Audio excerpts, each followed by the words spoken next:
آیت نمبر 83 سے آج کے درس کا آغاز ہو رہا ہے. پہ تلاوت کرتے ہیں. اعوذ باللہ من الشیطان الرجیم، بسم اللہ الرحمن الرحیم.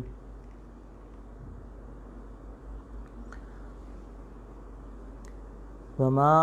أعجلك عن قومك يا موسى قال هم أولئك على أثري وعجلت إليك ربي لترضى قال فإنا قد فتنا قومك من بعدك وأضلهم السامري فرجع موسى إلى قومه غضبان أسفا قال يا قوم ألم يعدكم ربكم وعدا حسنا أفطال عليكم العهد أم أردتم أن يحل عليكم غضب من ربكم فأخلفتم موعدي قالوا ما أخلفنا موعدك بملكنا ولكننا حملنا أوزارا من زينة القوم فقذفناها فكذلك ألقى السامري فأخرج لهم عجلا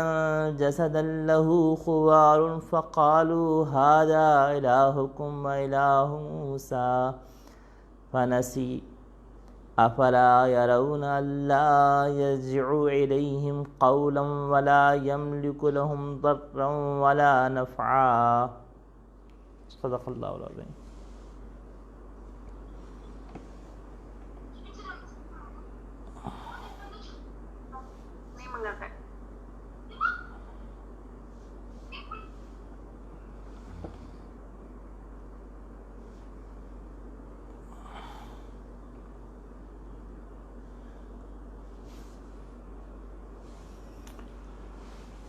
جو آیات مبارکہ بھی ہم نے پڑھی ہیں، ان مبارک آیات مبارکہ کے اندر دیکھیے گا الفاظ جو کہ ہماری اردو میں استعمال ہونے والے الفاظ ہیں. وما اعجلک عن قومک یا موسیٰ. اعجلہ عجلت سے ہے، جلدی سے ہے. اجرت کا لفظ ہماری اردو میں استعمال ہوتا ہے، جلدی کے معنی میں استعمال ہوتا ہے. لترضى، راضی کرنا، رضامندی سے. قال فإنا قد فتنا قومك،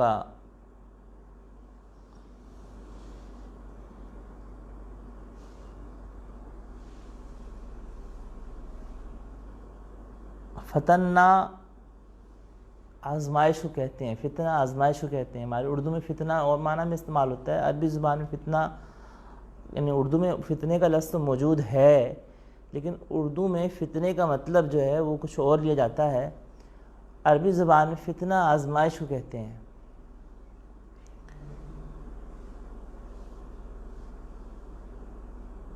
بعد کا لفظ دیکھیے گا، بعد کے معنی میں فرجع موسیٰ الی قومی غضبان اسفا. رجع رجوع سے، لوٹنے سے. غضبان غضب سے، غصے سے. اسی طرح یہ غضب کا لفظ آگے بھی استعمال ہو رہا ہے. یا قوم، اے قوم. الم یعدکم ربکم وعدا حسنا. یعد وعدہ کرنے سے ہے. طالا طوالت سے، طول سے، لمبا ہو جانا سے. علیکم العہد، وعدہ کا لمبا ہو جانا. غضب کا لفظ دوبارہ اس طرح سے آ رہا ہے. فاخلفتم موعدی، اخلفتم خلاف کرنے سے. زینت القوم، من زینت القومی، زینت کا لفظ ہمارے اردو میں استعمال ہوتا ہے، اور یہاں پہ بھی اسی معنی کے اندر ہے. زیورات کے معنی مراد ہے، کیونکہ زیورات بھی زینت کے سبب ہوتے ہیں. فأخرج لهم عجلا جسدا له خوار فقالوا هذا إلهكم إله موسى. الہ کا لفظ دیکھیے گا اس طرح سے یرجع، رجوع کرنے سے. یملکو، مالک ہونے سے. ترجمہ دیکھیے گا ان آیات مبارکہ کا. اعوذ باللہ من الشیطان الرجیم، بسم اللہ الرحمن الرحیم. وما اعجلک عن قومک یا موسیٰ، اور آپ کو اپنی قوم سے کیا چیز جلدی لے آئی اے موسیٰ. قال هم اولائی علی اثری، انہوں نے کہا کہ یہ وہ لوگ میرے پیچھے ہیں. وعجلت الیک ربی لترضی، اور میں آپ کے پاس جلدی میں نے اس لیے کی لترضا تاکہ میں آپ کو راضی کر سکوں.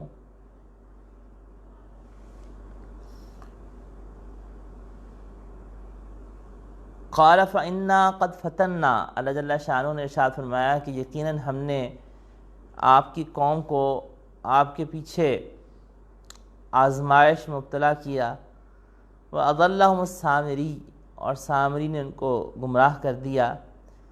فرجع موسیٰ الی قومہ غضبان آسفا، موسیٰ علیہ السلام واپس لوٹے اپنی قوم کی طرف غضبان، غصے کی حالت میں، آسفا اور غمگین، افسوس کرتے ہوئے. قال یا قوم الم یعدکم ربکم، کہا کہ اے قوم الم یعدکم، کیا نہیں وعدہ کیا تھا تم سے تمہارے رب نے اچھا وعدہ. افطال علیکم العہد، کیا اس وعدے کو کوئی لمبی مدت گزر گئی. ام اردتم ان یحل، یا تم نے ارادہ کیا کہ ان یحل علیکم غضب من ربکم، کہ تم نے ارادہ کیا کہ تم پہ رب کی طرف سے غضب اور عذاب اترے. فاخلفتم موعدی، کہ تم نے میرے وعدے کے خلاف کیا. قالوا ما اخلفنا موعدک بملکنا، انہوں نے کہا کہ ہم نے اپنے اختیار سے کوئی وعدے کی خلاف ورزی نہیں کی.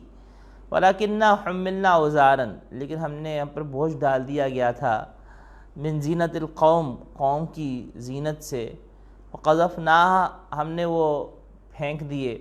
وکذالک القی السامری، اور اسی طرح سے سامری نے اس کو اٹھا لیا. فاخرج لهم عجلا جسدا له خوار، تو سامری نے ان کے لیے ایک گائے کا عجل، گائے کے بچھڑے کو کہتے ہیں، جسد جسم، گائے کے بچھڑے کا ایک جسم بنایا. لہو خوار، اس کے لیے خوار گائے کی جو آواز ہوتی ہے جو گائے نکالتی ہے اس کے لیے گائے کی آواز تھی. فقالوا ھذا الہکم، کہا کہ وہ بولتا تھا یعنی گائے کی آواز نکالا کرتا تھا وہ جو سونے کا بنا ہوا بچڑا تھا. تو وقالوا ھذا الہکم، اس نے کہا کہ یہ تمہارا معبود ہے. وَإِلَٰهُ موسیٰ، اور موسیٰ علیہ السلام کا بھی معبود یہی ہے. فنسیہ، وہ بھول گئے. افلا یرون الا یرجع الیہم قولا، کیا وہ سمجھتے نہیں، اب اللہ جل شانہ مخاطب ہو کے کہہ رہے ہیں کہ کیا وہ دیکھتے نہیں اس بات کو کہ اللہ یرجع الیہم قولا، کہ وہ تو ان کی بات کا جواب بھی نہیں دے سکتا اور نہ ہی ان کے لیے کسی نقصان کا اور نفع کا مالک ہے، تو وہ کیسے ان کا معبود ہو سکتا ہے.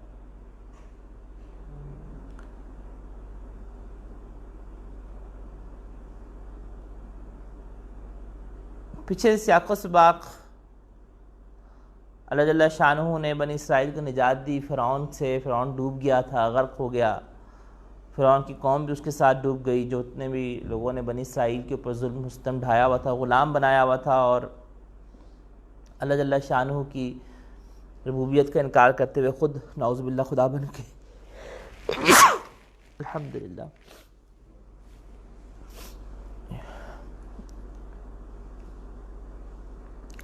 تو فرعون نے یحییکم اللہ ویصلح علیکم، تو فرعون نے اپنی قوم کو گمراہ کیا، ڈبو دیا، خود خدا بن کے جو بیٹھا ہوا تھا. اللہ جل شانہ نے بنی اسرائیل کے اوپر احسان گنوایا کہ ہم نے تمہیں نجات عطا فرمائی اس قوم کے تمہارے دشمن سے. پھر اللہ جل شانہ نے من و سلوہ ان کی طرف اتارا، ان کو کھانے پینے کی نعمتوں سے مال و مال فرمایا، اور کہا کہ دیکھو میری نافرمانی نہ کرنا، جو میری نافرمانی کرے گا تو اس سے میرا عذاب آتا ہے. اور ساتھ ہی یہ بھی ارشاد فرمایا کہ انی لغفار، میں معاف کرنے والا بہت ہوں، لمن تابا، لیکن اس شخص کے لیے جو توبہ کرے، ایمان لے آئے اور اعمال صالح کو اختیار کرے تو اس کو میں بہت معاف کرنے والا ہوں. فما اعجلک عن قومک یا موسیٰ، اب یہاں سے دوبارہ ایک اگلا منظر آپ کہہ لیجئے کہ واقعی یہ پیش آیا تھا کہ جس وقت حضرت موسیٰ علیہ السلام ریڈ سی کو کراس کر کے، بحر قلزم کو کراس کر کے عرب کی زمین پہ آئے، اور وہاں پہ وادی تیہ کے اندر 40 سال گزر گئے. لیکن اس سے پہلے کہ جب یہ وادی تیہ میں پہنچے تو اللہ جل شانہ نے موسیٰ علیہ السلام سے وعدہ کیا تھا کہ جس وقت فرعون کی قوم سے تمہیں نجات مل جائے گی تو تمہیں تورات دی جائے گی تاکہ تم لوگ تورات کے احکامات پہ عمل کر سکو. حضرت موسیٰ علیہ السلام نے تورات کے احکامات کو لینے کے لیے کوہ طور پہ جانا تھا،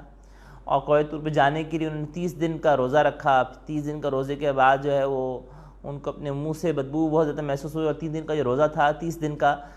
دن کا روزہ مسلسل تھا۔ انبیاء کرام علیہ السلام کو اللہ جل شانہ نے یہ طاقت دی ہوتی ہے کہ انبیاء کرام علیہ السلام مسلسل یہ روزہ رکھ سکتے ہیں، عام انسان یہ روزہ رکھنا ہمارے لیے منع ہے۔ حدیث مبارکہ میں اللہ کے نبی کرم علیہ الصلوۃ والتسلیمات نے صحابہ کو منع کیا، کیونکہ آپ علیہ الصلوۃ والتسلیمات بھی بسا اوقات کئی مہینے بغیر کچھ کھائے پیے، بخاری شریف کی روایت ہے کہ آپ علیہ الصلوۃ والتسلیمات بغیر کچھ کھائے پیے، بغیر کچھ افطار کیے مسلسل روزہ رکھا کرتے تھے۔ اس کو صوم وصال کہتے ہیں کہ اس میں افطار نہیں کیا جاتا اور مسلسل روزہ رکھا جاتا ہے۔ تو یہ روزہ آپ علیہ الصلوۃ والتسلیمات رکھا کرتے تھے، اور صحابہ کرام رضوان اللہ علیہم اجمعین نے جس وقت آپ علیہ الصلوۃ والتسلیمات کی اتباع کرنا چاہی تو آپ علیہ الصلوۃ والسلام نے ارشاد فرمایا کہ ایکم مثلی، تم میں سے کون میری مثل ہے جو اس کی طاقت رکھتا ہو، اور فرمایا کہ مجھے تو میرا رب جو ہے وہ کھلاتا اور پلاتا ہے۔ تو انبیاء کرام علیہ السلام کو روحانی طور پہ اللہ جل شانہ کھلاتے اور پلاتے ہیں، اور ان کو اس مادی کھانے پینے کی اس کو ضرورت نہیں رہتی جس وقت یہ صوم وصال رکھتے ہیں۔ اس لیے حضرت موسیٰ علیہ السلام نے بھی 30 دن کا جو روزہ رکھا تھا یہ مسلسل تھا، اور 30 دن کا روزہ رکھنے کے بعد جس وقت ان کو اپنے منہ سے ایک معدہ مسلسل خالی رہنے کی وجہ سے ایک بو جیسے روزہ دار کی آ جاتی ہے، تو ان کو یہ بدبو محسوس ہوئی، تو انہوں نے خوشبودار بوٹی جو ہے وہ منہ میں ڈالی۔ تو اللہ جل شانہ نے کہا کہ آپ نے کیوں اپنے منہ کی اس بدبو کو زائل کیا؟ مجھے تو یہ بدبو اللہ کو پسند ہے کہ جو اللہ کی خاطر بھوکا رہنے کی وجہ سے معدے سے آنا شروع ہو جاتی ہے، تو اللہ کو یہ بدبو پسند ہے کہ اس نے میری خاطر جو ہے وہ معدے کو اپنے خالی رکھا ہوا ہے۔ چنانچہ پھر موسیٰ علیہ السلام نے 10 دن اور مزید ملا کر روزہ رکھا، 40 دن مسلسل کی صوم وصال رکھا، اور پھر 70 افراد کو لے کے کوہ طور کے اوپر گئے تورات کو لینے کے لیے۔ جس کو تورات کو لینے کے لیے گئے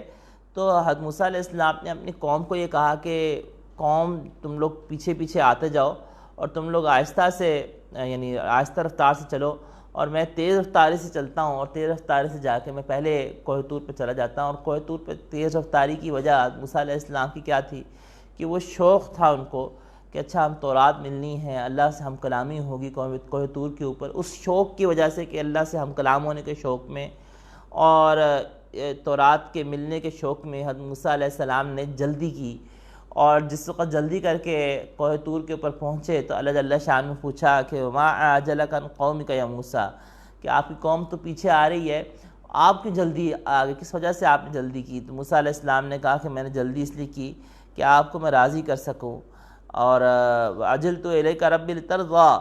کہ میں نے جلدی اس لیے کی تاکہ میں آپ کو راضی کر لوں۔ اور یہاں سے دیکھیے گا نبی کرم علیہ الصلوۃ والتسلیمات کا عظیم مرتبہ واضح ہوتا ہے کہ حضرت موسیٰ علیہ السلام نے جلدی کی اور کہا کہ میں نے جلدی اس لیے کی لترضی، کہ اللہ میں آپ کو راضی کر لوں۔ اور اللہ نے اپنے حبیب علیہ الصلوۃ والتسلیمات کو خود ارشاد فرمایا کہ وَلَسَوْفَ يُعْطِيكَ رَبُّكَ فَتَرْضَىٰ، کہ اللہ آپ کو اتنا عطا کرے گا کہ وَلَسَوْفَ يُعْطِيكَ، کہ قریب اللہ آپ کو عطا کرے گا کہ آپ کو اللہ راضی کر دے گا۔ تو اللہ آپ کو راضی کرنا، اللہ کو راضی کرنا ہے، یہ ایک الگ یعنی اللہ اپنے حبیب علیہ السلام کو خود راضی کر رہا ہے۔ موسیٰ علیہ السلام تو اس کوشش میں ہے کہ اللہ کو راضی کریں، اور اللہ اپنے حبیب علیہ السلام کے بارے میں یہ ارشاد فرما رہے ہیں کہ ہم آپ کو اتنا عطا کریں گے کہ آپ راضی ہو جائیں۔ اس سے وہ مقام محبوبیت کا اندازہ کیجئے کہ اللہ کو اپنے حبیب علیہ الصلوۃ والتسلیمات سے کتنا پیار ہے، کتنی محبت ہے آقا علیہ الصلوۃ والتسلیمات سے۔ یہ کہا جائے تو بے جا نہ ہوگا کہ کائنات میں سب سے زیادہ محبوب ہستی اللہ کے ہاں نبی کرم علیہ الصلوۃ والتسلیمات ہی ہیں۔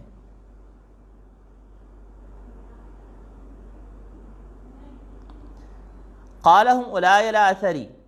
حضرت موسیٰ علیہ السلام نے عرض کیا کہ جو میری قوم کے لوگ ہیں وہ پیچھے پیچھے آ رہے ہیں،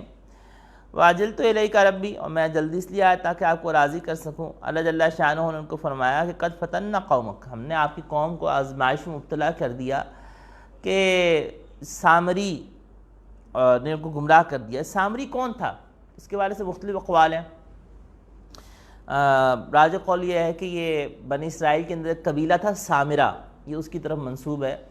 اور عجیب بات یہ ہے کہ عبداللہ ابن عباس رضی اللہ تعالیٰ عنہما سے مروی یہ ہے کہ اس کا نام بھی موسیٰ تھا۔ سامری کا جو اصل پورا نام تھا وہ موسیٰ سامری تھا۔ اور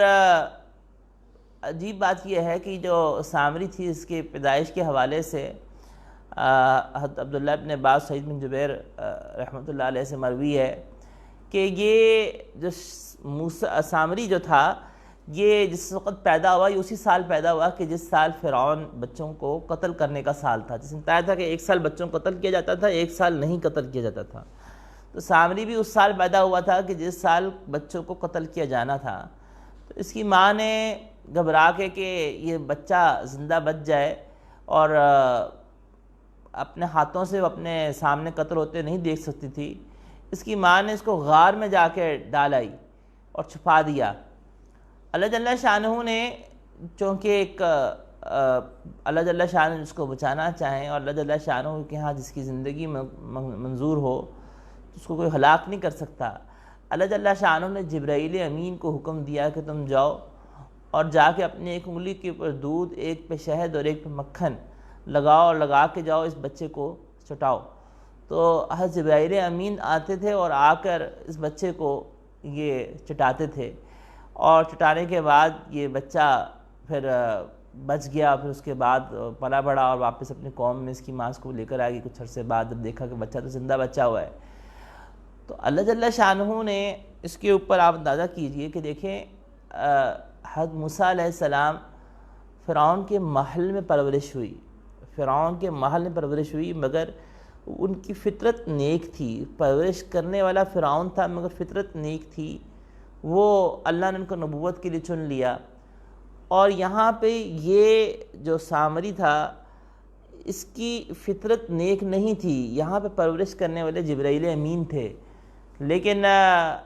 جبرائیل امین کی پرورش نے اس کو نفع نہیں دیا اور اس نے اپنی آخرت برباد کر لی. اور یہ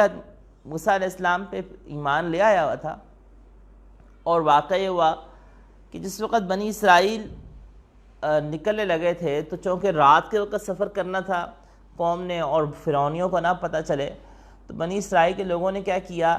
کہ یہ کہا تھا کہ ہم جشن منانے کے لیے سمندر کی طرف جا رہے ہیں، اور چونکہ جشن منانا ہے تو ہمیں زیورات ہماری عورتوں کو ذرا چاہیے. تو انہوں نے کیا کیا کہ عاریتاً استعمال کے لیے زیورات فرعونی لوگوں سے لے لیے بنی اسرائیل کے لوگوں نے. اب یہ جو زیورات لے لیے اور زیورات لینے کے بعد جس وقت کہ یہ فرعون کی قوم غرق ہو گئی تو اصل مالک تو غرق ہو گئے. اب یہ یہاں پہ جس وقت بنی اسرائیل کے لوگ آئے تو ان کے پاس یہ زیورات موجود تھے. حضرت موسیٰ علیہ السلام جس وقت تشریف لے گئے کوہ طور کے اوپر، کوہ طور پہ تورات کے لیے، تو پیچھے سے ہارون علیہ السلام کو اپنا نگران بنا کے گئے، اپنا نائب بنا کے گئے. ہارون علیہ السلام نے قوم کو یہ سمجھایا کہ دیکھو یہ جو زیورات ہیں یہ تمہارے لیے بوجھ ہیں، گناہ ہیں. یہ گناہ کیوں فرمایا؟ بظاہر تو یہ ایک کافر قوم کے زیورات تھے، جو کہ کافر قوم بھی ایسی تھی کہ جو کہ دشمن قوم تھی، اور اس کی کچھ بحث جو ہے میں نے دارالحرب اور دارالاسلام اور دارالامن کے حوالے سے میں نے اس کو کی تھی کہ جس وقت موسیٰ علیہ السلام کے مکہ مارنے کا تذکرہ اور قتل کرنے کا تذکرہ اس قبطی قوم کے حوالے سے گزرا تھا. تو اصل میں بات یہ ہے کہ کسی کافر کا مال مسلمان کے لیے تب حلال ہو سکتا ہے، چاہے وہ حربی، چاہے وہ آپ کے خلاف لڑی کیوں نہ رہا ہو. اس کے حلال ہونے کے لیے صرف دو ہی شرطیں ہیں، یا تو مسلمان شرعی جہاد کرے اور شرعی جہاد کر کے اس پہ غلبہ پا لے، اور جہاد شرعی کر کے جب غلبہ پا لے تو اس کے بعد اس مال کو وہ قبضہ کرے تو وہ مال غنیمت ہے. لیکن اگر جہاد شرعی کے بغیر اگر مال حاصل ہوتا ہے، چاہے وہ کسی ایسے کافر کا مال ہے کہ جو کہ آپ سے برسر پیکار ہے، آپ کا دشمن ہے اور کافر ہے اور وہ قوم آپ سے لڑ رہی ہے، لیکن ابھی اس وقت آپ نے ان سے جہاد کر کے اس مال کو حاصل نہیں کیا، تو وہ مال جو ہے وہ حلال نہیں ہوتا. دوسرا ایک تو طریقہ یہ ہوا نا مال غنیمت کا. دوسرا طریقہ یہ ہوتا ہے مال فے. مال فے یہ ہوتا ہے کہ سمجھیں کہ جو کفار اپنی خوشی کے ساتھ ٹیکس دے دیتے ہیں، اور وہ ایک جزیہ کی شکل ہوتی ہے جس کو ابھی جو کفار اپنی خوشی کے ساتھ اس مال کو یعنی ان پہ ان کی حفاظت کے لیے لگایا جاتا ہے کہ بھئی ہم تمہاری حفاظت کریں گے، اور جزیہ ان سے لیا جاتا ہے. تو ابھی جب مال فے ہے یہ حلال ہے یا مال غنیمت حلال ہے؟ مال فے تب حلال ہے کہ جب کہ کفار خود دے رہے ہوں اور ملکیت کے طور پہ دے رہے ہوں. نمبر دو مال غنیمت کے طور پہ. ابھی تو یہ زیورات تھے، یہ نہ تو مال غنیمت بنتے تھے نہ یہ مال فے بنتے تھے، کیونکہ بنی اسرائیل نے کوئی جہاد تو نہیں کیا تھا فرعون کی قوم کے خلاف، تو اللہ کی مدد آئی تھی اور اللہ نے اپنے مدد فرما کے ان کو نجات دے دی تھی، لیکن انہوں نے کوئی جہاد تو نہیں کیا تھا جس کی وجہ سے مال غنیمت بنتا اور ان کے لیے زیورات کا استعمال کرنا حلال ہوتا۔ نہ ہی اس قوم نے تو عاریتاً، یعنی وہ دشمن قوم تھی جو کہ ان کے ظلم و ستم کر رہی تھی۔ اس سے آپ اندازہ کریں کہ اسلام کے اندر معاملات کی کتنی صفائی ہے اور کتنی بلندی ہے کہ ایک دشمن قوم ہے جس نے آپ کے اوپر ظلم و ستم کیا ہوا ہے، آپ کو مار رہی ہے، آپ کو غلام بنایا ہوا ہے، آپ کے اوپر ظلم و ستم کے پہاڑ ڈھا رہی ہے، اس کے بھی مال کو بغیر ان کی رضامندی کے کہ انہوں نے عاریتاً لے کر آئے تھے، تو ہارون علیہ السلام نے کہا کہ بے شک اب وہ مر گئے ہیں، اصل مالک مر گئے ہیں، لیکن تب بھی تمہارے لیے یہ جو سونے کے زیورات ہیں یہ حلال نہیں ہیں، یہ بوجھ ہیں۔ اس کے لیے یہاں پہ قرآن کریم میں لفظ وزر کا استعمال کیا گیا، اور وزر کا لفظ جو ہے یہ گناہ کے لیے بھی قرآن کریم میں استعمال کیا گیا ہے۔ وَلَا تَزِرُ وَازِرَةٌ وِزْرَ أُخْرَىٰ، کوئی کسی کا بوجھ نہیں اٹھائے گا، یعنی گناہوں کا بوجھ نہیں اٹھائے گا، ایک شخص دوسرے گناہوں کا بوجھ نہیں اٹھائے گا، ہر شخص اپنے گناہوں کو خود ذمہ دار ہے۔ تو یہاں پہ جو بوجھ تھا انہوں نے کہا کہ وَلَكِنَّا حُمِّلْنَا أَوْزَارًا، ہم پہ بوجھ ڈال دیا گیا تھا، مِن زینت القوم، قوم کی زینت میں سے، زیورات میں سے۔ تو ہوا کیا کہ حضرت ہارون علیہ السلام نے ان کو سمجھایا کہ دیکھو یہ زیورات تمہارے لیے استعمال کرنا جائز نہیں ہے، اور تم ان زیورات کو کیا کرو۔ حضرت ہارون علیہ السلام نے کہا کہ گڑھا کھودو اور اس گڑھے کے اندر جتنے بھی یہ زیورات ہیں سارے ڈال دو، اور اس ڈالنے کے بعد جو ہے اس کے اوپر آگ لا کے اس کو پگھلا دیا گیا اور اس پہ مٹی ڈال دی گئی، اور اس کو گھڑے کے اندر جس وقت ڈالا گیا تو ترمذی شریف کی روایت جو کہ طویل حدیث فتون کے نام سے مشہور ہے، اس میں یہ الفاظ آتے ہیں کہ یہ سامری جو تھا یہ خالی مٹھی لے کر، یعنی اپنی مٹھی اس نے بند کی ہوئی تھی، اور مٹھی بند کر کے یہ حضرت ہارون علیہ السلام کے سامنے آیا اور کہا کہ میں بھی کچھ ڈالنا چاہتا ہوں، آپ دعا کریں کہ میری جو خواہش ہے وہ پوری ہو جائے۔ تو حضرت ہارون علیہ السلام نے دعا کر دی۔ اب اس نے کیا کیا کہ اس نے مٹی ڈالی، اور مٹی ڈالنے کے بعد یہ مٹی کون سی تھی، اس کا تذکرہ کیا تھا، یہ آگے واقعہ پورا بیان آگے ہو رہا ہے کہ حضرت ہارون علیہ السلام کی دعا تو ایک اثر رکھتی ہی تھی، لیکن اصل میں سامری نے کیا یہ تھا کہ جس وقت جبرائیل امین فرعون کو غرق کرنے کے لیے آئے، تو جبرائیل امین جس گھوڑے پہ سوار تھے وہ گھوڑا اس سامری کو نظر آ گیا، اور سامری نے جبرائیل امین کو دیکھنے کی وجہ بھی بظاہر یہ بنی کہ جبرائیل امین جو ہیں وہ اس کی چونکہ پرورش کرنے کے لیے اللہ کی جانب سے مامور تھے بچپن میں، اور شاید اس کی یہی وجہ ہو کہ نظر آ گیا، ورنہ باقی لوگوں کو جبرائیل امین تو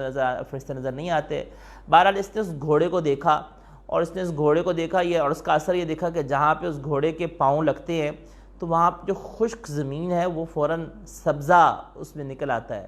تو اس نے سامری کے دل میں یہ بات آئی کہ گھوڑا جس پہ جبرائیل امین سوار ہیں، اس گھوڑے کے اندر اتنی برکت ہے، اور ایک اس کا اثر ہے کہ اس گھوڑے کا پاؤں جس زمین پہ خشک زمین لگتا ہے تو وہاں سے سبزہ نکل آتا ہے۔ تو اس نے کیا کیا کہ جہاں پہ گھوڑے کے پاؤں لگے تھے جبرائیل امین کے گھوڑے کے، اس نے وہ مٹی اٹھا لی۔ تو یہ جو مٹی اس نے ڈالی تھی نا، یہ پگھلے ہوئے سونے کے اوپر یہ وہ مٹی تھی، اس نے اس سونے میں سے جو کہ بنی اسرائیل کے لوگوں نے گڑھے میں ڈال دیا پگھلا کے، اس سونے میں سے اس نے کچھ سونا جو پگھلا ہوا تھا وہ اٹھایا، اور اٹھانے کے بعد اس نے اس سے بچڑا بنایا، بچڑے کا جسم بنایا پگھلا کے دوبارہ ڈال کے، اور اس کے اوپر یہ مٹی ڈال دی۔ اور چونکہ حضرت ہارون علیہ السلام دعا بھی اس نے کروائی ہوئی تھی کہ جو میں چاہوں وہ قبول ہو جائے، تو اس کے اندر اس مٹی کی وجہ سے ایک اثر آ گیا اس بچڑے کے اندر جو کہ سونے کا بنا ہوا تھا، کہ یہ آواز نکالنا شروع ہو گیا۔ جس وقت یہ آواز نکالنا شروع ہو گیا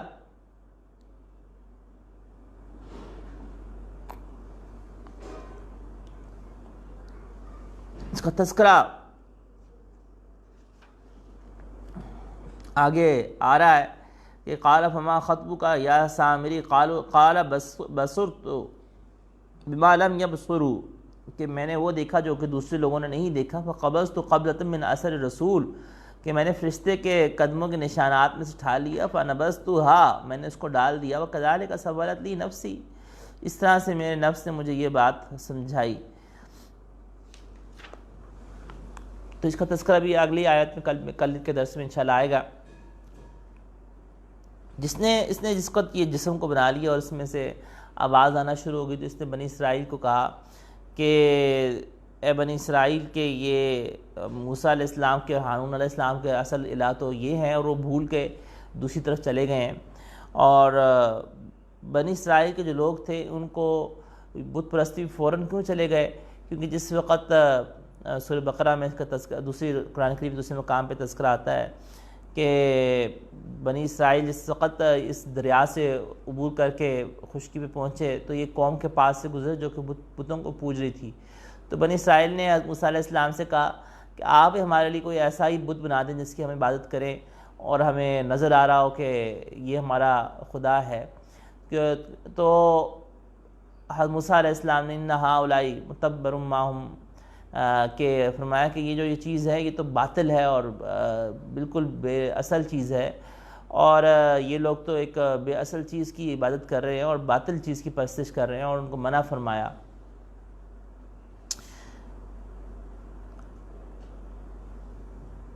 تو جس وقت یہ بچڑا بنایا گیا، سامری نے بنا کے پیش کیا،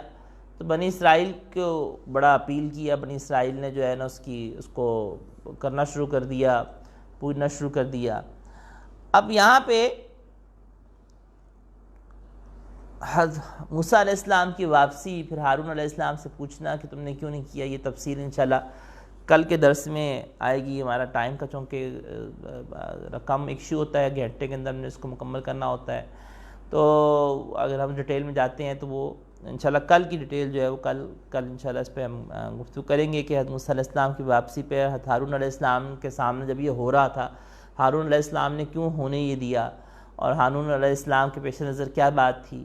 جس کے اوپر موسیٰ علیہ السلام نے ناراضگی بھی کی۔ ابھی جو آیات پڑھی ہیں ان کی تفسیر کے حوالے سے حضرت موسیٰ علیہ السلام جب واپس آئے اور آ کے انہوں نے قوم کے اوپر غصہ کیا کہ مجھے گئے ہوئے کوئی زیادہ دیر تو نہیں گزری تھی کہ تم اللہ کا جو وعدہ ہے وہ تم بھول گئے ہو، اور جس کو تم نے ارادہ کر لیا ہے کہ تم پہ اللہ کا غضب نازل ہو اور تم نے اس وعدے کے خلاف کیا، تو قوم نے آگے سے اپنا عذر یہ پیش کیا کہ ما اخلفنا موعدک، ہم نے آپ کے وعدہ کے خلاف نہیں کی، بلکہ نے اپنے اختیار سے نہیں کیا بلکہ ہم مجبور ہو گئے تھے۔ اب یہ قوم کا ایک عذر لنگ تھا جو کہ قوم نے تراشا، ایک لنگڑا عذر تھا جو کہ انہوں نے تراش لیا کہ ہم مجبور ہو گئے تھے۔ مجبور تو کسی نے ان کو مجبور تو نہیں کیا تھا کہ وہ اس بچڑی کی پرستش کریں، لیکن انہوں نے اپنے طور پر ایک عذر پیش کرنے کی کوشش کی جو کہ طریقہ انبیاء کا نہیں ہے، نہ ہی شریعت کا طریقہ ہے کہ غلطی ہونے کے بعد الٹا اس کی جسٹیفیکیشن دی جائے۔ غلطی تو غلطی ہی ہوتی ہے، اس کو تسلیم کرنا ہی ابدیت ہوتی ہے۔ یہ ان آیات مبارکہ کی مختصر تفسیر تھی۔ ان آیات مبارکہ کے اندر نکات کو دیکھتے ہیں کہ ان آیات مبارکہ کے اندر کیا کیا نکات ہیں جن میں ہمارے لیے تذکرہ موجود ہے، اور ان آیات میں ہمارے لیے کیا کیا نصائح موجود ہیں۔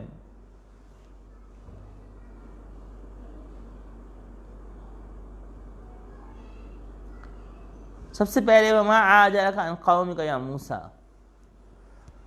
سب سے پہلا نقطہ یہ ہے کہ موسیٰ علیہ السلام نے اجتہاد فرمایا، اور اجتہاد یہ فرمایا کہ مجھے جلدی جانا چاہیے اپنی قوم کی نسبت، اور پہلے کوہ طور پہ جانا چاہیے، اور قوم کو کہا کہ تم پیچھے آؤ۔ یہ حضرت موسیٰ علیہ السلام نے اجتہاد سے خود فیصلہ فرمایا تھا، یہ وحی سے فیصلہ نہیں ہوا تھا، یعنی وحی نہیں آئی تھی اس معاملے میں، انہوں نے خود اجتہاد فرمایا، اور یہ جو اجتہاد فرمایا تو اس اجتہاد کے اندر ان سے خطا ہو گئی، اجتہادی خطا ہو گئی۔ اجتہادی خطا جو ہوتی ہے وہ گناہ نہیں ہوتا، وہ ایک رائے قائم کرنے کی غلطی صرف ہوتی ہے، اور انبیاء کرام علیہ السلام بھی اجتہاد فرماتے ہیں، اور اجتہاد عام امتی بھی اجتہاد کرتا ہے جو مجتہد ہوتے ہیں، لیکن فرق کیا ہوتا ہے کہ انبیاء کرام علیہ السلام کی اجتہاد کے اندر غلطی ہو رہی ہو تو اس کو وحی کے ذریعے سے درست کر دیا جاتا ہے۔ حدیث مبارکہ میں المجتہد قد یخطئ و یصیب، مجتہد سے خطا بھی ہوتی ہے اور کبھی غلطی بھی ہو جاتی ہے، مجتہد جو ہے وہ صحیح نتیجے پہ بھی پہنچ سکتا ہے اور غلط نتیجے پہ بھی پہنچ سکتا ہے جس کو اجتہاد کرتا ہے۔ دوسری روایت میں ہے کہ جس کو مجتہد جو ہے وہ صحیح اجتہاد کرتا ہے تو اس کو 2 اجر ملتے ہیں، اگر غلط اجتہاد کرے تب بھی اس کو 1 اجر ملتا ہے۔ جیسے حضرت یونس علیہ السلام نے بھی اجتہاد فرمایا تھا کہ مجھے اب اپنی قوم سے نکل جانا چاہیے، وہ اجتہاد تھا، وہ کوئی گناہ نہیں تھا، وہ اجتہاد فرمایا تھا، لیکن اجتہاد میں ان سے خطا ہوئی، اور اجتہادی خطا جو ہوتی ہے وہ گناہ نہیں ہوتا، نہ صغیرہ گناہ ہوتا ہے نہ کبیرہ گناہ ہوتا ہے، اور اجتہاد میں اگر خطا بھی ہو جائے تو بھی اجر ملتا ہے۔ تو لیکن اللہ جل شانہ انبیاء کرام علیہ السلام کی جو اجتہادی خطا ہوتی ہے اس پہ ان کو آگاہ کر دیتے ہیں، وحی کے ذریعے سے ان کو بتا دیا جاتا ہے کہ اس معاملے کے اندر آپ سے اجتہادی خطا ہوئی ہے۔ جیسے یہاں پر ہوا کہ موسیٰ علیہ السلام نے اجتہاد فرمایا اور ان کا اجتہاد یہ تھا کہ مجھے جلدی جانا چاہیے، مجھے جلدی کرنی چاہیے، چنانچہ موسیٰ علیہ السلام نے جلدی کی اور جلدی یہاں پہنچے، جو کہ اللہ جل شانہ نے پھر کو وحی کے ذریعے سے آگاہ کیا کہ آپ کو جلدی نہیں آنا چاہیے تھا، آپ کو اپنی قوم کے ساتھ ساتھ آنا چاہیے تھا، کیونکہ قوم نئی نئی فرعون کے چنگل سے نکلی ہے اور ابھی اس طرح سے ان میں ایمان راسخ نہیں ہوا، ایمان ان میں پختہ نہیں ہوا، تو ان کے لیے نگرانی کی ضرورت ہے۔ تو یہاں پہ یہ ایک اجتہادی خطا تھی، تو جس کی طرف وحی کے ذریعے سے اللہ جل شانہ کی طرف سے متنبہ کیا گیا۔ دوسرا نقطہ یہ دیکھیے گا کہ ما عجلک عن قومک یا موسیٰ، کہ اجرت دو طرح کی ہوتی ہے، ایک ہوتی ہے ایک اجرت پسندیدہ ہے، اور ایک اجرت جو ہے وہ اجرت من الشیطان، کہ حدیث مبارکہ میں فرمایا گیا کہ الاجرت من الشیطان، کی جلد بازی جو ہے شیطان کی جانب سے ہے اور بردباری جو ہے وہ اللہ کی جانب سے ہے۔ تو شیطان کی جانب سے جلدی جو ہوتی ہے وہ کیا ہوتی ہے، اور جلدی دو قسم کی میں نے عرض کی کہ دو قسم کی جلدی ہوتی ہے، ایک جلدی وہ ہے جو کہ مذموم ہے، بری ہے، اور ایک وہ جلدی ہے جو کہ اچھی ہے۔ اب یہ کون سی جلدی اچھی ہے، کون سی اجرت ایسی ہے کہ جو کہ مذموم ہے؟ دیکھیں، نیکی کے کام میں اجرت کرنا اور نیکی کے کام میں آگے بڑھنا اور جلدی کرنا یہ پسندیدہ ہے۔ جیسے نماز کا وقت آ جائے تو نماز کو پڑھنا، جیسے نماز کا وقت داخل ہو جاتا ہے، نماز کا جو مستحب وقت آ جاتا ہے تو نماز کے مستحب وقت میں اس کو پڑھنا، اور اسی طرح سے جیسے حدیث مبارکہ میں آیا کہ 3 کام کرنے میں تاخیر نہ کرو، کہ ایک جب نماز کا وقت داخل ہو جائے، دوسرا کہ جس وقت جنازہ تیار ہو جائے تو اس کو تاخیر نہ کرو، اور اس طرح سے جب کسی بچی کا کوئی رشتہ جوڑ کا مل جائے تو اس کو رشتہ کرنے میں تاخیر مت کرو۔ تو حضرت علی رضی اللہ تعالیٰ کا یہ فرمان ہے۔ اور یہ جو جلدی ہے یہ وہ جلدی ہے جو کہ محمود ہے، پسندیدہ ہے۔ تو یہ جلدی جو کہ نیکی کے کاموں کے اندر جلدی کرنا تو پسندیدہ ہے، اور جو دنیاوی کام ہوتے ہیں، دنیا کے جتنے بھی کام ہوتے ہیں، ان کاموں کے اندر جلد بازی کرنا پسندیدہ نہیں ہے، اور نیکی کے بھی ان کاموں کے اندر جلدی کرنا پسندیدہ ہے کہ جن میں اللہ جل شانہ کی جانب سے جلدی مقصود ہے۔ اور مثال کے طور پہ ہر نیکی کے کام میں جلدی کرنا، بعض اوقات ایسا بھی ہو سکتا ہے کہ بعض نیکی کاموں میں آپ جلدی کر رہے ہیں اور وہ قبول ہی نہ ہو۔ مثال کے طور پہ دیکھیں، رمضان المبارک کے اندر روزے جب ابتدا ہوتے ہیں تو بھی صدقہ فطر دیا جاتا ہے۔ کوئی شخص جلدی کرے کہ رمضان المبارک سے پہلے ہی میں صدقہ فطر دے دیتا ہوں، تو وہ فطرانہ اس کا ادا نہیں ہوگا، جبکہ روزے بھی آئے ہی نہیں ہیں، اس نے جلدی کی ہے، نیکی میں جلدی کی ہے، لیکن وہ محل درست نہیں تھا، اس کا طریقہ درست نہیں تھا۔ اسی طرح سے جیسے تو یہ چیزیں ایک شخص جو ہے وہ یعنی کہاں جلدی کی جائے گی، نیکی کے کاموں میں بھی کن نیکی کے کاموں میں جلدی کی جائے گی، اس کا تعیین بھی شریعت نے ہی کیا ہے۔ یعنی شریعت نے جن کاموں کے اندر، جن نیکی کے کاموں میں جلدی کو پسند کیا ہے، ان میں جلدی اختیار کرنا مستحب ہے، پسندیدہ ہے۔ جیسے میں نے کہا کہ نماز کو مؤخر نہ کیا جائے، جبکہ نماز کا وقت داخل ہو گیا اور نماز کا مستحب وقت آ گیا، ہر نماز کا ایک مستحب وقت ہے، اور وہ مستحب وقت کا مطلب کیا ہے کہ پسندیدہ وقت۔ جیسے مثال کے طور پہ عشاء کا ایک مستحب وقت جو ہے وہ 1/3 رات کا ہے، کہ 1/3 رات جو پہلی رات کا پہلا حصہ ہوتا ہے یہ مستحب وقت ہوتا ہے۔ اس طرح مغرب کا وقت جیسے داخل ہو جائے تو فوراً نماز کو پڑھنا۔ البتہ رمضان المبارک کے اندر روزوں کی وجہ سے، افطار کی وجہ سے تاخیر کی جا سکتی ہے کہ افطار کر کے پھر مغرب کی نماز کو پڑھے، مگر اتنی تاخیر نہ کرے کہ بالکل ستارے نظر آنا شروع ہو جائیں، جو کہ عموماً 40 منٹ کے بعد پاکستان کے اندر، ہندوستان کے اندر 40 منٹ کے وقفے کے بعد ایسا ہونا شروع ہو جاتا ہے، تو اتنی تاخیر نہ کی جائے۔ اسی طرح سے ظہر کو گرمیوں کے اندر جو ہے وہ تھوڑا سا تاخیر کر کے پڑھنا وہ مستحب وقت ہے، لیکن یہ مستحب وقت جو ہے یہ مستحب ہے، کرے تو ثواب ہے۔ اگر کسی نے نماز کا اول وقت، جیسے مثال کے طور پہ خواتین کو خاص طور پہ چونکہ سن رہی ہیں، اور خواتین کے معاملے کے اندر ایک سستی ہو جاتی ہے، اکثریت خواتین یہ گلہ کرتی ہیں کہ ہم سے نمازوں کے اوقات میں سستی ہو جاتی ہے، تو جو خواتین ایسی ہیں کہ جن سے نمازوں کے اوقات میں سستی ہو رہی ہے، ان کے لیے سب سے بہترین طریقہ یہی ہے کہ وہ اپنی عادت یہ بنا لیں کہ جیسے ہی اذانیں ہونی ہیں، اذانیں ہونے کے فوراً بعد نماز پڑھ لیں۔ تو جیسے ہی ان کو محلے کی مسجد سے اذان کی آواز آتی ہے تو اذان کی آواز آتا ہے ساتھ ہی وہ فوراً نماز پڑھ لیں، وہ ان کے لیے سب سے بہترین ہے، سب سے بہترین نسخہ ہے۔ سارے کاموں کو اپنے اس کو جتنا مرضی اہم ترین کام کر رہی ہوں اس کو چھوڑیں، اذان اپنی عادت یہی بنا لیں کہ اذان کی جیسے ہی آواز آتی ہے محلے کی مسجد سے تو فوراً نماز پڑھ لیں اور اس کے بعد باقی کام کریں۔ اور ایک وہ جلدی ہے جو کہ دنیا کے کاموں میں ہے، دنیا کے کاموں میں جلدی جو ہوتی ہے وہ وہ شیطان کی جانب سے ہوتی ہے اور اللہ کو وہ جلدی پسند نہیں ہے۔ جس وقت وفد عبد القیس یہ قبیلہ تھا، اس کا ایک وفد نبی کرم علیہ السلام سے ملنے کے لیے آئے تو ان کے جو سردار تھے ان کی تعریف نبی کرم علیہ السلام نے روایت میں کی، اور ان کی تعریف کی وجہ یہ تھی کہ انہوں نے فوراً اپنے سامان، ان کے سارے باقی ساتھی جو ہیں وہ تو فوراً نبی کرم علیہ السلام کی خدمت میں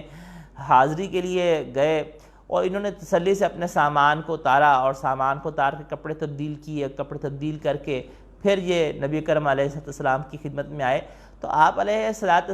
نے ان کو ارشاد فرمایا کہ تم میں دو اوصاف ایسے ہیں جو کہ اللہ کو بہت پسند ہیں، ایک یہ کہ حلم، اور دوسرا یہ کہ تم جلد بازی نہیں کرتے بلکہ تحمل مزاجی کے ساتھ کام کرتے ہو۔ اب یہاں پہ ایک فرق واضح رکھنا ضروری ہے کہ ایک ہوتی ہے سستی ایک بالکل ایک الگ چیز ہے، سستی سے پناہ مانگی گئی حدیث میں، اللہم انی اعوذ بک من الہم والحزن واعوذ بک من العجز والکسل، کسل سے پناہ مانگی گئی ہے حدیث مبارکہ میں، سستی سے پناہ مانگی گئی ہے، اور صبح شام اس دعا کو پڑھنا چاہیے۔ جو شخص ایسا ہو کہ سستی کا شکار ہو تو اس کو یہ دعا خاص طور پہ صبح شام پڑھنی چاہیے کہ اللہ جل شانہ کو سستی کو چستی سے بدلے، اور سستی کا علاج چستی سے جو ہے وہ یہی ہے کہ انسان اپنی سستی کو ہمت اور ارادے سے دور کرے اور چستی کو اختیار کرے۔ تو سستی تو پناہ مانگی گئی ہے، لیکن یہاں پہ جو بردباری ایک الگ چیز ہے، بردباری اور تحمل مزاجی ایک بالکل مختلف چیز ہے کہ وقار کے ساتھ ہر کام کو جس طرح سے کرنے کا طریقہ اور سلیقہ ہے اس کے مطابق کیا جائے، یہ ہے بردباری۔ ہر کام کو جس طرح سے کرنے کا تقاضا ہے اس کو اس کے مطابق کرنا، ہر کام کو جس طرح سے کرنے کا تقاضا ہے اس کے مطابق کرنا، یہ تحمل مزاجی و بردباری ہے۔ جہاں پہ جلدی کا تقاضا ہے وہاں پہ اس کے مطابق جلدی کرنا، جہاں پہ تاخیر کا تقاضا ہے، اب مثال کے طور پہ نماز جماعت کھڑی ہوئی ہے، اب ایک شخص جو ہے وہ جماعت کھڑی ہوئی ہے اور وہ مسواک کے اندر تحمل مزاجی کے ساتھ مسواک کر رہا ہے اور مسواک پورا آرام سے 2 منٹ لگا دیتا ہے حتیٰ کہ جماعت ہی نکل جاتی ہے، تو یہ تحمل مزاجی نہیں ہے، اس کا یہ طرز عمل درست نہیں ہے کہ اس نے ایک مسواک کرنا سنت ہے، سنت موقدہ ہے، مگر اس کو چاہیے تھا کہ جلدی کر لیتا اور جلدی کر کے تاکہ جماعت اس کی فرض جماعت جو ہے وہ اس کو مل جاتی، اور اس نے سنت کے عمل کرنے کے اندر جو ہے اسی طرح سے جیسے ہم یوں سمجھیں کہ کوئی مرد یا کوئی خاتون جو ہے وہ فجر کے وقت ان کی آنکھ کھلتی ہے اور ٹائم کم ہے، اتنا ٹائم کم ہے کہ اگر سنتیں پڑھتے ہیں تو نماز کا وقت ہی نکل جائے گا، تو ان کو چاہیے کہ سنتیں چھوڑ دیں، فرض پڑھیں، کیونکہ یہ نہ ہو کہ سنتیں پڑھتے پڑھتے وقت ہی نکل جائے اور نماز ہی قضا ہو جائے۔ تو وہاں پہ موقع محل یعنی جس طرح سے وہ جو وقت تقاضا کر رہا ہے، وہ امر تقاضا کر رہا ہے، اس کے مطابق اس عمل کو اختیار کرنا جس طرح سے اس کا تقاضا ہے، یہ تحمل مزاجی یہ ہے۔ اگلا نقطہ دیکھیے گا کہ قالہم اولائی علی اثری وعجلت الیک رب لترضی، انسان کو اپنے ہر عمل کا مقصود صرف اور صرف یہی بنانا چاہیے کہ میرا جینا، میرا مرنا، میرا اٹھنا، میرا بیٹھنا صرف اور صرف ایک اللہ کے لیے ہونا چاہیے۔ ہمارا مقصد زندگی ہم سے اتنا ہٹ چکا ہوا ہے کہ ہم نے کبھی یہ سوچا ہی نہیں ہے کہ ہم کھا رہے ہیں پی رہے ہیں، ہمارا ایک مقصد، ہمارا جو سونا ہے وہ اللہ کے لیے ہونا چاہیے، ہمارا جو یعنی اللہ کو خوش کرنے کے لیے، اللہ کی رضا کے لیے ہمارا جو کھانا ہے، ہمارا چلنا ہے، ہمارا بیٹھنا ہے، ایک ایک قدم انی وجہت وجہی للہ، کہ میں اپنے چہرے کو اللہ کی طرف پھیر دیا، ان صلاتی و نسکی محیای و مماتی للہ رب العالمین، کہ میرا جینا، میرا مرنا، میری نماز، میری قربانی سب کا سب صرف اور صرف اللہ ہی کے لیے ہے۔ تو یہی مقصد زندگی ہے کہ اللہ کو راضی کرنا، یہی مقصد زندگی ہے کہ اللہ کو زندگی ایسے بسر کرنا کہ اللہ راضی ہو جائے۔ اور مولانا احمد لاہوری رحمۃ اللہ علیہ فرمایا کرتے تھے کہ پورے دین کا نچوڑ یہ ہے کہ اللہ کو عبادت کے ذریعے سے راضی کر کے جانا اور نبی اکرم علیہ السلام کو اطاعت کے ذریعے سے خوش کرنا اور راضی کرنا، اور مخلوقات اللہ کی مخلوقات کو حسن معاملہ کے ساتھ، یعنی ان کے ساتھ ایسا اچھا معاملہ اور ان کے ایسے اچھے حقوق ادا کرے کہ وہ بھی راضی ہو جائیں. یہ پورے دین کا نچوڑ ہے. قال فإنا قد فتنا قومك من بعدك وأضلهم السامري. اس میں نقطہ کیا ہے کہ آزمائش اللہ جل شانہ آزماتے ہیں، مال کی تنگی کے ذریعے سے بھی، جان کی آزمائش بھی. اللہ جل شانہ مختلف طریقوں سے انسان کو آزماتے ہیں، اور اللہ کی آزمائش ایک ایمان کی آزمائش بھی ہے. یہاں پہ اللہ جل شانہ فرمایا فإنا قد فتنا قومك، ہم نے ان کی قوم کو آزمایا. ہم نے ان کی قوم کو،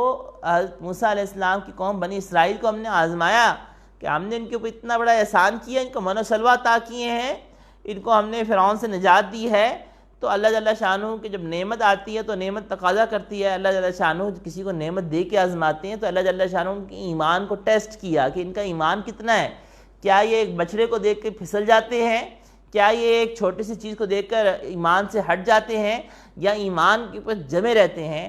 بالکل اسی طرح سے جیسے حدیث مبارکہ میں قرب قیامت کی علامات کے حوالے سے ارشاد فرمایا گیا مفہوم ہے کہ قیامت کے قریب فتنے اس طرح سے آئیں گے کہ جیسے تسبیح کے دانے اگر ٹوٹ جائے، تسبیح کا دھاگا ٹوٹ جائے اور تسبیح کے دانے گرتے ہیں تیزی سے، اس طرح سے فتنے آئیں گے. اور یہ وہ زمانہ ہے کہ جو جھوٹ کا، دھوکے کا، فتنوں کا زمانہ ہے. اور یہ فتنوں کا زمانہ آگے بڑھتا چلا جائے گا، بڑھتا چلا جائے گا، حتیٰ کہ ایک وقت ایسا آئے گا حدیث مبارکہ میں کہ آدمی صبح کو ایمان والا ہوگا، شام کو ایمان سے فارغ ہو جائے گا. یعنی اتنی تیزی سے فتنے آنا شروع ہو جائیں گے جو کہ انسان کو ایمان کو لوٹنے کے لیے ہوں گے. شیطان کو گویا کہ ڈھیل اللہ جل شانہ کی جانب سے دی جائے گی، اور یہ اللہ جل شانہ کی جانب سے شیطانی اور دجالی قوتوں کو جو ڈھیل ہے، یہ انسان کو، اہل ایمان کو آزمائش کے لیے، آزمانے کے لیے. بالکل اسی طرح جیسے اللہ جل شانہ نے جو بنی اسرائیل کو آزمایا تو یہ آزمائش اللہ کی جانب سے تھی، ایمان کی آزمائش تھی. تو ایمان کی آزمائش سب سے بڑی آزمائش ہوتی ہے. مال کی آزمائش چھوٹی ہے، جان کی آزمائش چھوٹی ہے، سب چیزوں کی آزمائش چھوٹی ہے. سب سے بڑی آزمائش جو ہے وہ ایمان کی آزمائش ہے. اس سے بچنے کا طریقہ کیا ہے؟ اس سے بچنے کا واحد صرف اور صرف ایک ہی طریقہ ہے کہ ایمان کی آزمائش کے اندر ایمان کی سلامتی اللہ سے صبح شام مانگی جائے، مسلسل مانگی جائے کہ اللہ آپ ہمارا ایمان سلامت رکھیے گا، ہمیں خاتمہ بالایمان فرمائیے گا، ایمان سے محروم نہ کیجیے گا. ربنا لا تزغ قلوبنا بعد اذ ہدیتنا، اللہ ہمارے دل کو ٹیڑھا نہ کر دیجیے گا ہدایت ملنے کے بعد. اللہ آپ ہمیں ہدایت ملنے کے بعد گمراہی سے بچائیے گا. اور اس طرح سے اللہ حبب الینا الایمان وزینہ فی قلوبنا. نبی کرم علیہ الصلوۃ والتسلیمات کثرت سے دعا پڑھا کرتے تھے، یا مقلب القلوب ثبت قلبی علی دینک، کہ دلوں کے پلٹنے والے میرے دل کو اپنے دین کے اوپر مضبوط قدمی سے جما دیجیے. جب آپ علیہ السلام تو نبی الانبیاء ہیں، عصمت آپ علیہ السلام کو حاصل ہے، سید الانبیاء ہیں، وجہ تخلیق کائنات ہیں، تو آپ علیہ الصلوۃ والتسلیمات کا کثرت سے یا مقلب القلوب پڑھنا وہ ہمیں سکھانے کے لیے تھا کہ اے بندو کہ تم لوگ کثرت سے اس بات سے کہیں مطمئن نہ ہو کے بیٹھ جانا کہ ایمان مل جانے کے بعد کوئی تم سے چھین نہیں سکتا. نہیں، ایمان کے لٹیرے ہر طرف پھر رہے ہیں، شیطان بھی پھر رہا ہے، نفس بھی کوشش کر رہا ہے، تو جعلی قوتیں بھی ہیں، شیطانی قوتیں بھی ہیں. تو ایمان کی آزمائش ہوتی ہے وہ سب سے سخت آزمائش ہوتی ہے. اور اللہ سے اس آزمائش سے بچنے کا سب سے ایک ہی طریقہ ہے کہ انسان اللہ سے پناہ مانگے، اللہ کی حفاظت میں آ جائے اور ایمان کی سلامتی اللہ سے مانگے. تو اللہ یثبت اللہ الذین آمنوا بالقول الثابت فی الحیات الدنیا، اللہ اہل ایمان کو جما دیتا ہے کلمے کے اوپر، دین کے اوپر جما دیتا ہے جب وہ اللہ کی طرف رجوع کرتے ہیں. اگر اللہ کی طرف رجوع ہی نہ کریں، اللہ کی طرف پلٹے نہ، تو پھر ایمان تو بہت بڑی نعمت ہے. نعمت کی ناشکری کے اوپر نعمت چھن جاتی ہے اگر ہم اپنی ایمان کے اوپر ہم شکر نہیں ادا کر رہے. اور ہمارے حضرت جی دامت برکاتہم العالیہ فرمایا کرتے ہیں کہ خاتمہ بالایمان کے اسباب میں سے ایک سبب یہ ہے کہ انسان ایمان کے اوپر اللہ کا شکر ادا کرے، ہر روز شکر ادا کرے کہ الحمدللہ الذی ہدانا لہذا، کہ تمام تعریف صلی اللہ کے لیے جس نے ہمیں یہ ہدایت عطا فرمائی، دین اسلام عطا فرمایا، ہمیں بغیر کسی سوال کے اللہ تعالیٰ نے ہمیں مسلمانوں کے اندر اولاد پیدا فرمایا، ہمیں حق کی توفیق عطا فرمائی اور ہمیں حق کی پہچان نصیب فرما دی، اللہ نے ہمیں دین حق کے ساتھ جوڑ دیا. تو یہ اللہ کا کتنا بڑا احسان ہے، اللہ پہ اس کا شکر ادا کرنا. اور جتنا شکر ادا کرے گا تو اتنا نعمت کے اندر اضافہ ہوتا ہے، نعمت کے اندر بڑھتا ہے. نعمت کی حفاظت کے لیے شکر سب سے بڑا ذریعہ ہے. تو انسان جب شکر کرتا ہے تو اللہ جل شانہ اس نعمت کو محفوظ فرما دیتے ہیں اور نعمت میں اضافہ فرماتے چلے جاتے ہیں. تو ایمان لانے کے اوپر شکر ادا کرنا چاہیے. اور خاص طور پہ یہ جو مسنون دعا ہے کہ رضیت باللہ ربا وبالاسلام دینا وبسیدنا محمد النبیہ، حدیث مبارکہ میں کہ جو شخص 3 دفعہ یہ دعا صبح پڑھتا ہے اور 3 دفعہ شام کو پڑھتا ہے، اللہ قیامت کے دن اس کو ایسا انعام عطا فرمائیں گے کہ اس کے وہم گمان بھی نہیں ہوگا، جو حدیث مبارکہ کما قال علیہ السلام مفہوم ہے حدیث مبارکہ کا۔ تو اللہ جل شان اس کو بہت انعام عطا فرمائیں گے، صبح کے 3 دفعہ رضیت باللہ ربا کہ میں راضی ہوں اللہ کو اپنا رب مان کر، نبی کرم علیہ السلام کو نبی اور آخری نبی مان کر اور رسول مان کر اور اسلام کو قبول کر کے اللہ میں راضی ہوں، میں خوش ہوں، اور اس چیز کا اقرار جو ہے وہ بار بار کرے اور اللہ تعالیٰ کی تعریف اور شکر ادا کرے، الحمدللہ اللہ آپ نے ہمیں ایمان کی دولت سے نوازا، تاکہ اللہ تعالیٰ شانہ اس آزمائش سے ایمان کی جو فتنے ہیں اور جو ہمارے پاس فتنوں کا اس کو دور چل رہا ہے، اس فتنوں کے دور کے اندر اللہ ہمارے ایمان کی حفاظت فرما دے۔ وَأَضَلَّهُمُ السَّامِرِي، یہاں پہ گمراہی کی نسبت سامری کی طرف کی سامری نے گمراہ کر دیا، کیونکہ سامری جو ہے وہ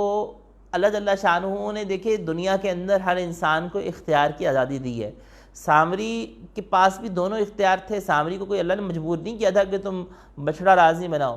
سامری نے جو گمراہ کیا اور سامری نے گمراہی کا راستہ چنا، تو یہ اس نے خود آگے آیات مبارک میں آ رہا ہے کہ اس کے دل کے اندر یہ بات آئی کہ میں اس طرح سے بچڑا بنا لیتا ہوں، اور اس نے اس شیطان نے جو وسوسہ اس کے اندر ڈالا، اس نے اس وسوسے پہ عمل کر گزرا، اس بات کے اوپر عمل کر گزرا۔ دیکھیے ہم میں سے ہر ایک کے سامنے اللہ جل شانہ نے یہ اختیار کی آزادی دی ہے کہ نیکی کا راستہ بھی ہمارے سامنے آتا ہے، برائی کا راستہ بھی ہمارے سامنے آتا ہے، اس کو چوز کرنا کہ کس پہ جانا ہے کس پہ نہیں جانا یہ ہمارا اختیار ہے۔ اللہ تعالیٰ نے ہمیں یہ اختیار دیا اور اسی اختیار کے اوپر ثواب ہے، اسی کے اوپر عذاب ہے۔ تو اضلهم السامری کہ یہاں پہ سامری نے گمراہی کا راستہ اختیار کیا، خود بھی گمراہ ہوا اور بنی اسرائیل کو بھی گمراہ کر دیا۔ فرجع موسیٰ الی قومی غضبان آسفا، اس میں نکتہ کیا ہے کہ اللہ کے لیے غصہ کرنا اور اللہ کے لیے غم کرنا یہ انبیاء کرام علیہ السلام کا طریقہ ہے۔ انبیاء کرام علیہ السلام کبھی اپنی ذات کے لیے غصہ نہیں کرتے، اور نبی کرام علیہ السلام سے کہیں منقول نہیں کہ اپنی ذات کے لیے غصہ کیا ہو، لیکن اللہ کے لیے غضب، اللہ کے لیے غصہ کرنا قوم کے اوپر، یہ انبیاء کرام علیہ السلام کا طریقہ رہا ہے۔ یہاں پہ موسیٰ علیہ السلام نے قوم کے اوپر غصہ کیا، کیونکہ انہوں نے اللہ کے حکم کی، ایک شریعت کی ایک نافرمانی کی، یا ایک اجتماعی دینی نقصان ہوا، تو وہاں پہ ایک اجتماعی دینی نقصان کے اوپر غم کا اظہار کرنا، جیسا کہ نبی کرم علیہ السلام نے غزوہ احد کے موقع پہ جن صحابہ کی ڈیوٹی لگائی تھی کہ یہاں سے نہیں ہٹنا، ان کے ہٹنے کی وجہ سے مسلمانوں کو بہت نقصان کا پیش آیا، وہاں پر علیہ السلام نے ان پہ غم کا، ناراضگی کا اظہار فرمایا۔ تو وہاں پہ غم کا، ناراضگی کا اظہار فرمایا کیونکہ ان کی غلطی کی وجہ سے مسلمانوں کو نقصان پہنچا، اجتماعی نقصان پہنچا۔ تو یہ اجتماعی نقصان پہنچنا ایک الگ بات ہے، ایک الگ امر ہے، اور انبیاء کرام علیہ السلام اللہ کے لیے غصہ کرتے ہیں، اللہ کے لیے غم کرتے ہیں۔ چنانچہ حدیث مبارکہ میں ہے کہ من احب للہ و ابغض للہ، کہ جس نے اللہ کے لیے محبت کی، اللہ کے لیے غصہ کیا، وعطا للہ، اللہ کے لیے دیا، منع للہ، اور اللہ کے لیے اسے روکا، فقد استکمل الایمان، تو اس نے اپنا ایمان مکمل کر لیا۔ تو اللہ کے لیے غصہ کرنا یہ ہم وہ چیز ہے جس کا ہم دعائے قنوت کے اندر ہر رات کو اللہ کے آگے اقرار کرتے ہیں کہ نخلا و نترک من یفجرک، کہ اللہ جو آپ کی نافرمانی کرے گا اس سے ہم جدائی اختیار کر لیں گے، ہم دوستانہ تعلق نہیں رکھیں گے، جو آپ کا دشمن ہے، جو آپ کا نافرمان ہے، جو آپ کا باغی ہے، اس سے ہم اس سے جو ہے نا وہ دوستانہ تعلق نہیں رکھیں گے اور ہم دوستی نہیں کریں گے۔ تو یہ ابغض للہ ہے۔ اس کی سیدھی سی مثال اس بغض فی اللہ کی کہ قادیانیوں کے ساتھ ہماری کوئی ذاتی دشمنی نہیں ہے، ہمارا خالصاً ان سے بغض اللہ اور اللہ کے رسول علیہ السلام کے لیے ہے۔ ہمارا صرف اور صرف جو ہے نا وہ بغض ان سے صرف اور صرف اللہ اور اس کے رسول کا ہے، کہ اللہ کے رسول علیہ السلام کے لیے ہے۔ اسی طرح دیکھیں کہ اگر فرانس میں گستاخی ہو رہی ہے تو فرانس والوں کے ساتھ ہماری دشمنی صرف اور صرف اللہ اور اس کے رسول علیہ السلام کی وجہ سے ہے کہ وہ لوگ سر عام اعلانیہ اس کی گستاخی کر رہے ہیں، تو ہم وہاں پہ جو بغض للہ ہے وہ اللہ اور اللہ کے رسول علیہ السلام کے لیے بغض ہے، اور یہ پسندیدہ ہے، محبوب ہے، پسند مطلوب ہے کہ انسان ابغض للہ، اللہ کے لیے بغض رکھے، اللہ کے لیے محبت کرے۔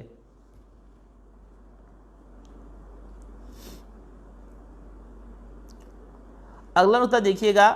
قال یا قومی الم یعدکم ربکم وعدا حسنا افطال علیکم العہد امرتم ان یحل علیکم غضب من ربکم فاخلفتم موعدی، کہ وعدہ کی جو خلاف ورزی ہے، جبکہ خاص طور پہ وعدہ اللہ سے کیا گیا ہو، اس وعدہ کی خلاف ورزی جبکہ اللہ سے کیا گیا ہو، یہ انسان کے اوپر اللہ کے غضب کو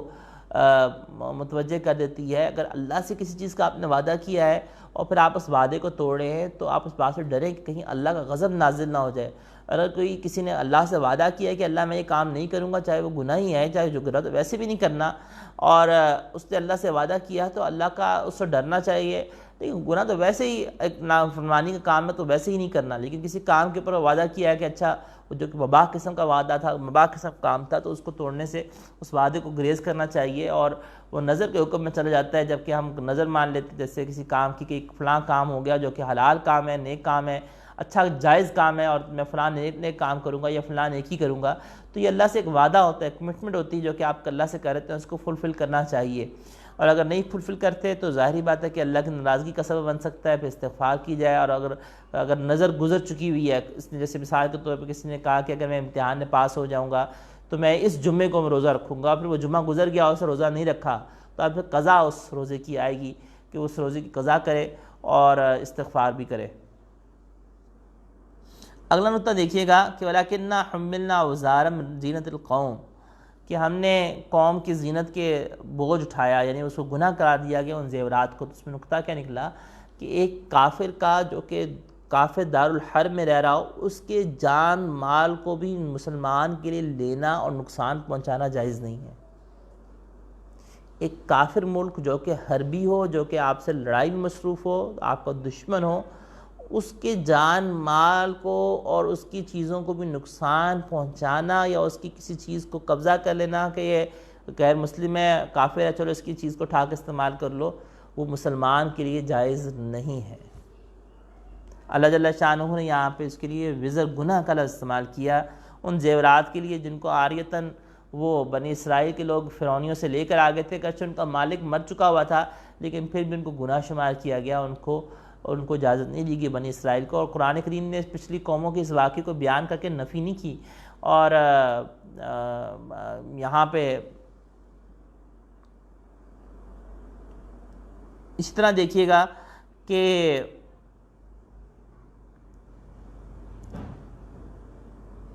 اللہ جل شانہ نے ارشاد فرمایا کہ جس وقت اس نے بچڑا بنایا اور کہا کہ یہ موسیٰ علیہ السلام کا معبود ہے، اور موسیٰ علیہ السلام اس کو بھول گئے، اس میں نقطہ کیا ہے کہ ہر باطل عقیدہ رکھنے والا شخص یا گروہ وہ دوسروں کو متاثر کرنے کے لیے اسی قسم کی دلائل دیتا ہے کہ مطمئن کرنے کے لیے۔ تو دلیل کا ہونا کسی باطل یعنی فرقے کی یا کسی باطل شخص کی جو کہ کفر پہ ہو یا گمراہی پہ ہو، اس کا دلیل پیش کرنا اس بات کی حجت نہیں ہے کہ یہ شخص حق کے اوپر ہے۔ دلیل تو شیطان کے پاس بھی تھی، دلیل تو قادیانی بھی آپ کو دے دیں گے۔ دلیل کا دینا جو ہے وہ اس بات کا سمٹم علامت نہیں ہے کہ یہ شخص حق ہے۔ دلیل غلط بھی ہو سکتی ہے، دلیل ٹھیک بھی ہو سکتی ہے۔ یہاں پہ بھی دلیل اس نے دی ہے۔ سامری نے آگے سے دلیل دی قوم کو کنونس کرنے کے لیے، اس نے کہا کہ یہ دیکھو یہ موسیٰ علیہ السلام کا معبود تھا، موسیٰ علیہ السلام جو بھول گئے،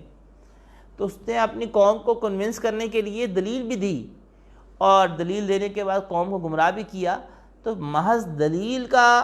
سامنے آنے سے متاثر مت ہوں کہ یہ دلیل دے رہے ہیں، دلیل تو دہریے بھی دے سکتے ہیں، دلیل کا دینا حجت نہیں ہوتا۔ دلیل تو غلط بھی ہو سکتی ہے، دلیل صحیح بھی ہو سکتی ہے، اور دلیل غلط دلیل کو پکڑنا یہ علماء کا کام ہے۔ اگلا نقطہ دیکھیے گا کہ قوم نے اپنے اس غلطی کا عذر پیش کرنے کی کوشش کی اور کہا کہ ہمیں مجبور کر دیا تھا، اور وَلَكِنَّا حُمِّلْنَا أَوْزَارًا، ہم پہ بوجھ ڈال دیا گیا تھا قوم کی زینت کا، فَقَذَفْنَاهَا، کہ اس طرح سے ہم نے زیورات ڈال دیا اور اس نے سامری نے اٹھا دیا۔ انہوں نے اپنی غلطی کو بنی اسرائیل نے تسلیم نہیں کیا، بنی اسرائیل نے عذر پیش کیا۔ تو غلطی کا جو عذر پیش کرنا ہے یہ ابدیت نہیں ہے۔ ابدیت یہ ہے کہ انسان غلطی جو ہو جائے تو غلطی کو فوراً مانے، جیسا کہ انبیاء کرام علیہ السلام نے ہمیں سکھلایا، ان سے غلطی بھی نہیں ہوئی تھی لیکن پھر بھی آدم علیہ السلام سے کوئی گناہ نہیں ہوا تھا، کہا ربنا ظلمنا انفسنا وَإِن لَّمْ تَغْفِرْ لَنَا وَتَرْحَمْنَا لَنَكُونَنَّ مِنَ الْخَاسِرِينَ۔ حضرت موسیٰ علیہ السلام سے کوئی گناہ نہیں ہوا تھا لیکن ربی انی ظلمت نفسی فاغفر لی کہا۔ حضرت یونس علیہ السلام سے گناہ نہیں ہوا تھا لیکن کہا لا الہ الا انت سبحانک انی کنت من الظالمین۔ جسٹیفیکیشن نہیں دی اللہ کو کہ اللہ میں نے تو یہ سوچا اور میں نے یوں کیا، نہیں، جسٹیفیکیشن نہیں دی۔ تو جسٹیفیکیشنز دینا غلطیوں کی یہ شیطان کا طریقہ، شیطان نے اپنی غلطی کی جسٹیفیکیشن دی تھی، اور غلطی کو تسلیم کر دینا یہ انبیاء کرام علیہ السلام کا طریقہ ہے۔ اگلا نقطہ دیکھیے گا کہ اللہ جل شانہ نے ارشاد فرمایا کہ افلا یرون اللہ یرجع الیہم قولا ولا یملک لہم ضرا ولا نفعا، کہ کیا وہ دیکھتے نہیں ہیں کہ وہ ان کی بات کا جواب نہیں دے سکتا، ولا یملک لہم ضرا، اور نہ ہی نقصان کا مالک ہے نہ ہی نفع کا مالک ہے۔ اس کا مطلب کیا ہوا کہ اللہ جل شانہ نے یہ تین اوصاف دلالتاً، یہ تین اوصاف بیان کیے ہیں کہ الہ وہ ہوتا ہے کہ جب اس کو پکارا جائے تو پکار کا جواب دیتا ہے، دعاؤں کو قبول کرتا ہے۔ تو اللہ ہماری دعاؤں کو قبول کرتا ہے، اور اللہ تعالیٰ ہی دعاؤں کو قبول کرتا ہے، اللہ کے علاوہ کوئی دعاؤں کو قبول نہیں کر سکتا۔ کچھ اس کو اور ہستی کائنات میں ایسے اس کو پکارا جائے اور وہ دعا کو قبول کرے۔ ایک دوسرا کہا کہ جو نقصان کا مالک ہو، ولا یملک لہم ضرا ولا نفعا، جس کی طرف سے نقصان بھی آئے جس کی طرف سے نفع بھی آئے۔ نقصان کو اللہ نے پہلے ذکر کیا ہے، نفع کو بعد میں ذکر کیا گیا ہے، کیونکہ انسان کی نیچر یہ ہے کہ انسان نقصان سے زیادہ ڈرتا ہے، بنسبت اس کو یہ امید ہو کہ مجھے فائدہ حاصل ہو جائے گا، وہ نقصان سے زیادہ ڈرتا ہے، اس لیے نقصان کو پہلے اللہ نے ذکر کیا، فائدے کو بعد میں ذکر کیا۔ لیکن ایک بات یہ ہے کہ الہ وہ ہے کہ جس کی طرف سے تکلیف بھی آتی ہے، جس کی طرف سے نفع بھی آتا ہے، فائدہ بھی آتا ہے، وہ الہ ہے۔ تو تکلیف بھی اللہ کی طرف سے آتی ہے، غم بھی اللہ کی طرف سے آتا ہے، پریشانی بھی اللہ کی طرف سے آتا ہے، یہ بھی صفت الوہیت ہے کہ اللہ کی طرف سے پریشانی یا تکلیف آتی ہے اور اللہ کی طرف سے نفع بھی آتا ہے۔ تو نیکی کا فائدے کا حاصل ہو جانا، یہ بھی تکلیف کا دور ہو جانا، یہ بھی اللہ کی طرف سے، اور اللہ کی طرف سے بیماری بھی اللہ کی طرف سے آتی ہے، شفا بھی اللہ کی طرف سے آتی ہے۔ تو بیماری کا اللہ کی طرف سے آنا یہ بھی صفت الوہیت ہے، الہ کی صفت ہے، اور صرف اللہ کی طرف سے تکلیف آ سکتی ہے اور کسی کی طرف سے تکلیف نہیں آ سکتی، پریشانی نہیں آ سکتی۔ اللہ کی دنیا میں اسباب بنتے ہیں لیکن حقیقت میں تو اللہ کا فیصلہ ہوتا ہے نا، اور اس کو دور کرنے کی والی ذات بھی اللہ ہی کی ہے۔ لیکن اللہ تعالیٰ شانہ پریشانی کیوں بھیجتے ہیں؟ اللہ تعالیٰ شانہ چاہتے ہوتے ہیں کہ بندہ میری طرف رجوع کرے، وہ آزما رہے ہوتے ہیں، ٹیسٹ کر رہے ہوتے ہیں۔ ہمیں حکم ہے ہم عافیت کا سوال کریں، بار بار اللہ سے عافیت مانگیں، اللہم انا نسألک العفو والعافیۃ فی دیننا و دنیانا و اہلنا و اموالنا، کہ ہم اپنے اہل و عیال کی، دین کی، دنیا کی اللہ سے صبح شام عافیت کا سوال کریں، اور اللہ جل شانہ کی طرف سے پھر بھی کوئی آزمائش آ جائے تو پھر صبر کریں اور اللہ سے راضی رہے کہ اللہ سے مانگتے رہیں کہ اللہ آپ اس آزمائش کو دور کر دیں۔ اللہ چاہ رہے ہوتے ہیں مصیبت بھیج کے کہ اچھا یہ بندہ میری طرف رجوع کرے۔ بیماری آنے کے بعد اللہ تعالیٰ یہ نہیں چاہ رہے ہوتے کہ یہ چپ ہو کے بیٹھ جائے، اللہ تعالیٰ چاہ رہے ہوتے ہیں میرے آگے گڑگڑائے، میرے آگے روئے، کہے کہ ہاں اللہ آپ اس کو دور کر دیں، میں بڑا عاجز ہوں، میں بڑا مسکین ہوں۔ اللہ کو یہ عاجزی کا اظہار پسند آتا ہے کہ اچھا اس نے اکڑ کے یہ نہیں کہا کہ اچھا بیماری آئی ہے تو میں صبر کر رہا ہوں، میں برداشت کر رہا ہوں، نہیں، یہ آگے جھک گیا اللہ کے آگے جھک کے رو کے اللہ سے مانگ رہا ہے کہ اللہ میں بڑا کمزور ہوں، میں بڑا عاجز ہوں، میں اللہ اس بیماری کو برداشت کرنے کی طاقت رکھتا، اللہ آپ کو شفا دے دیں۔ یہ اپنی عاجزی کا اظہار جو اللہ کے آگے کرنا ہے، یہ اللہ کو سب سے زیادہ محبوب ہے، سب سے زیادہ پسند ہے۔ اللہ ہم سب کو عمل کی توفیق عطا فرمائے۔ وآخر دعوانا الحمدللہ رب العالمین۔